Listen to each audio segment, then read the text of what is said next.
সেটা মানুষের মৃত্যু নিয়ে কেউ যদি আলহামদুলিল্লাহ বলে বা সে আমার কোনো ক্ষোভ নেই। আমি আপনার কন্যা তাদের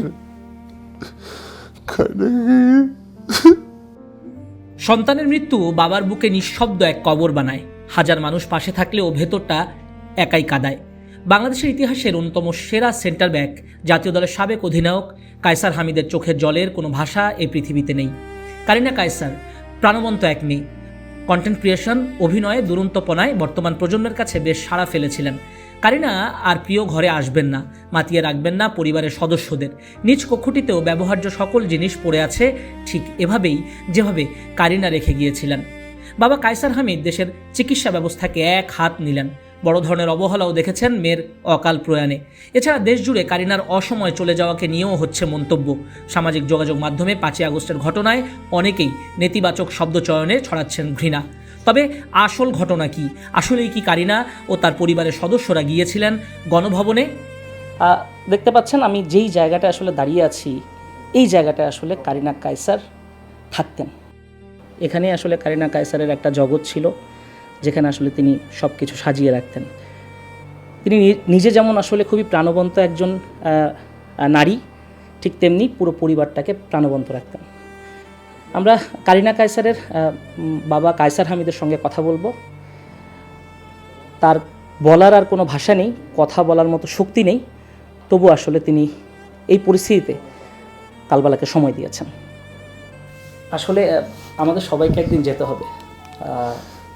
এই রুমটা কারিনা কায়সারের ছিল, আপনার কন্যা তাদের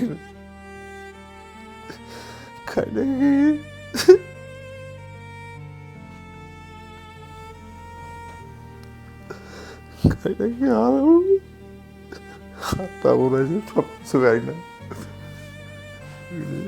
এখানে আর দেখতে পাবো না। কতটা আদরের ছিল আপনার? মানে আমরা তো সবসময় দেখতাম পুরো ঘর মাতিয়ে রাখতো। ছোট থেকে কারিনা কায়সার মানেই হচ্ছে ঘরটা জমজমাট। আসলে আমি কি বলবো, মানে ছোট থেকে মানে আমার প্রতি এতটা দুর্বল ছিল বা ভালোবাসা ছিল যে এই 2 বছর থেকে যতক্ষণ বুঝতে শিখছে সে, দেখা গেছে সে আমার সাথেই থাকতে চাইতো এবং গাড়িতে সবসময় আমার সাথে থাকতো। এমন হয়েছে যে আমি কোনো জায়গায় খেলতে যেতেছি কোনো সফরে, সে এরকম 2 দিন আমার সাথে ছিল, এরকম আছে 2-3 দিন। মানে তাকে মানে কি বলবো, সে সবসময় আমার সাথে ঘুরতে চাইতো, ঠিকই 2-2.5 বছর থেকেই।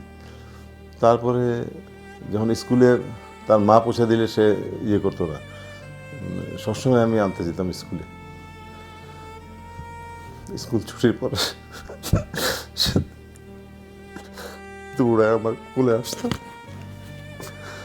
স্কুল ছুটির পরে কোনো সময় তার মা গেলে ও খুব রাগ করতো যে আপু তুমি আসলে না কেন। এই স্মৃতি আমার খুব মনে পড়তেছে। জন্ম হয়েছে 11 নভেম্বর 1993। তখন বারটা কিছু ঠিক মনে নাই। তবে ওই দিনে আমি আসলে তাকে আমি নিজেও মেয়ে সন্তান ভালোবাসি, আমি চাইছিলাম যে মেয়ে হয়েছে ফুটফুটে, একদম সে একদম গোলাপি রঙের ছিল, একদম ফুটফুটে সন্তান হয়েছে। আমি খুব খুশি হয়েছিলাম।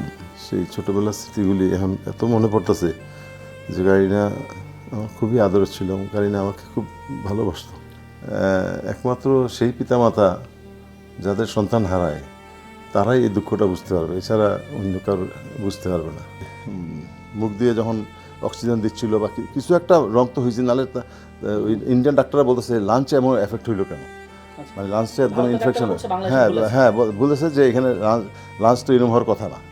আমার কথা হইলো একটা যে কোনো রোগী আসলে প্রথম দিনই বলা উচিত যে আপনার ঠিক আছে আমি চেষ্টা করতেছি, বাট হেপাটাইটিস এ ই এগুলি চিকিৎসা বাংলাদেশে হয় না এবং লিভার ট্রান্সপ্লান্টে বাংলাদেশে কোনো সেট আপ নাই। আপনারা ইয়ে করুন, তাহলে প্রথম দিনই আমরা নিয়ে যেতে পারি। একটু পর্যন্ত যেতে ইন্ডিয়া যেতে আপনার কত টাকা খরচ হয়েছে বা এই চিকিৎসার ব্যয়টা, প্রাথমিক ব্যয়টা কত? প্রাথমিক ব্যয়টা অনেক ব্যয় হয়েছে। মনে করেন এবার কেয়ারে এই 6 দিনে তো প্রায় 21 লাখ টাকা বা 22 এরকম হবে। আর যে আমরা এয়ার অ্যাম্বুলেন্স ইয়ে করছি ওইটা প্রায় 55 থেকে 60 লাখ টাকা। কোনো সহায়তা এসেছে কোনো মাধ্যম থেকে না পারিবারিক পুরো?